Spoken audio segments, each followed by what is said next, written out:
I was walking home from work at Tim Hortons, since it was relatively close and I hated driving at night. The way back was tedious on foot, but I made sure to find shortcuts to avoid wasting time. The main road to my neighborhood was quite busy, but the fact that there was no sidewalk on this well-maintained road was a joke. This meant that walking along the road was quite risky at night, considering the large amount of traffic feeding in. A few weeks ago, I found a gravel path, making its way through the foliage beside the road, to a kids' park near the entrance of my neighborhood. The park was never occupied at this time of night, or any for that matter, due to its old, unkept appearance. Today, that changed. As I passed through the trail to the kids' park, I noticed a rusty swing in use. Although it was hard to tell who was using it, I approached closer and realized that the person on the swing was barely swinging at all. It was moving an inch forward and backward, as the person was basically keeping it still. I couldn't make out their facial features, but it soon became clear to me that this was no child. It was a fully grown man. He seemed to be wearing baggy clothing and a mask. I walked up to about 20 meters from the park when I saw it. The man was wearing a clown suit. "Hello?" I confusedly asked. There was no response.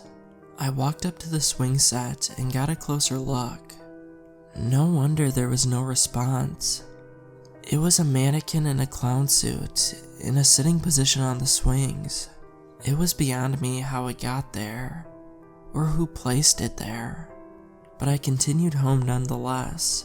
My house was relatively modern, but I had got it for a cheap price, because the neighborhood was laughable.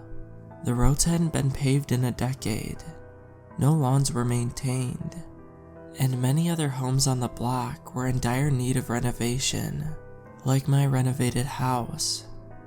I located my home and entered using my key. Today was a busy shift as it was a Monday, and several people wanted to start their week with a coffee and a bagel. Extremely tired, I headed straight for my bed and tucked myself into my comfortable sheets. I was home alone and had been since I moved in, which is probably why when I dozed off, I dreamt about parties, magicians, dancers, presents, and cake that night. These dreams were cut short though.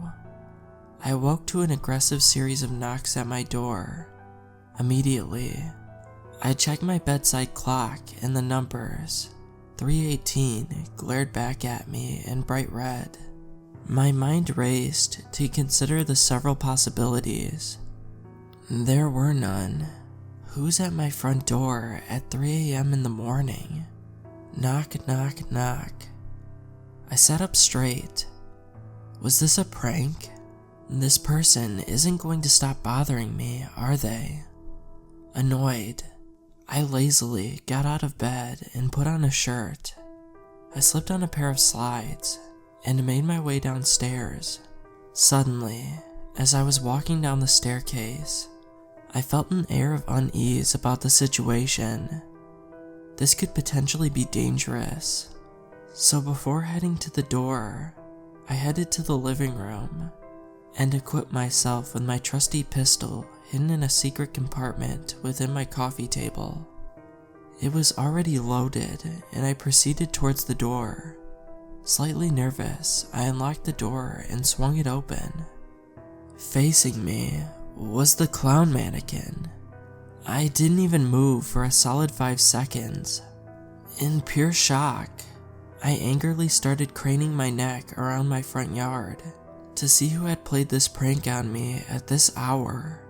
I scanned the surrounding area in more depth, but to no avail. The mannequin in front of me was as still as a rock and was staring right at me. I was frustrated that I had let some prankster get the better of me and run off, so I slammed the door in the clown's face and decided to deal with it when I got up for work. Sleeping soundly, I drifted off into more obscure, faded dreams this time. I was somewhere with someone, enjoying a laugh. Perhaps I had just seen something hilarious. It occurred to me that I wasn't the only one laughing, and this continued for an unusually long amount of time. The laughing became intense, and it felt like this dream wasn't funny anymore. Soon, the sound was horrible. It was wheezing, insane laughter. That was definitely not coming out of me. I woke up in a cold sweat, squirming around the uncomfortable pool around me in my bed. But the laughing continued. Perplexed, I rubbed my eyes and pinched myself. This was all but reality. I sat up and listened carefully to the sound. It was coming from outside. My window was halfway open, and I immediately regretted the decision to leave it that way before I slept. Someone or something was out there. It was that guy, wasn't it? I quickly picked up my pistol that I had brought upstairs and cocked it back. In a swift motion, I aimed it outside and downwards onto the ground. But what I saw will continue to plague my nightmares. It was the same clown mannequin, standing perfectly still. The mask was made to grin, and its head had been tilted to face directly up at my window. The laughter had ceased, but I filled with rage. In sheer fury, I screamed at the top of my lungs, "Who's there?" That was loud, really loud. I waited a few seconds to see if any neighbors' lights turned on, if I had disturbed somebody in their slumber. Nothing. Returning to my previous annoyed state, I glanced around the area, trying to spot whoever was playing this sick joke on me. Everything seemed normal. Nothing was out of place, and there was nowhere someone could have hidden down there. I would have closed the window, this time fully, and gone back to bed, had it not been for the gut-wrenching sound of the exact same laughter. I turned around to face out the window, and of course, the clown had departed. What a night, I thought, and I let out a sigh of despair. Not taking any chances, I went downstairs to make sure all the doors were locked, and that all the windows in the house were locked as well. I couldn't sleep tonight, as I was either going insane, or I had just been the victim of the creepiest prank ever. I waited for an hour and a half for something else to happen, but nothing did. I noticed I was becoming very tired, as I had worked a full shift and my sleep was interrupted twice by a mannequin in a clown suit. I was angry. I told myself if I saw the person behind this, I would either call the cops immediately or deal with them using my pistol. I dug my head into my pillow and screamed until I calmed down, relaxed, and eventually passed out. The morning came, and for that I was grateful. Sunlight poured into the room and illuminated every corner of it. Something was off though. The sunlight was dark crimson. This was my room, but didn't seem like it at all. Yup, another dream. I was not looking through my own eyes, but rather the eyes of something else in my room. In fact, I was staring directly at myself. I was sound asleep in my dream too.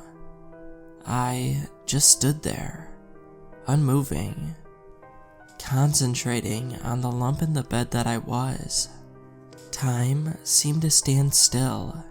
Perhaps time didn't progress right now. Whatever, or whenever, now was. The crimson in the room was perpetual, and so was everything else, until I started to notice something. Something new. Laughter. I woke up properly this time, and noticed I was breathing heavily.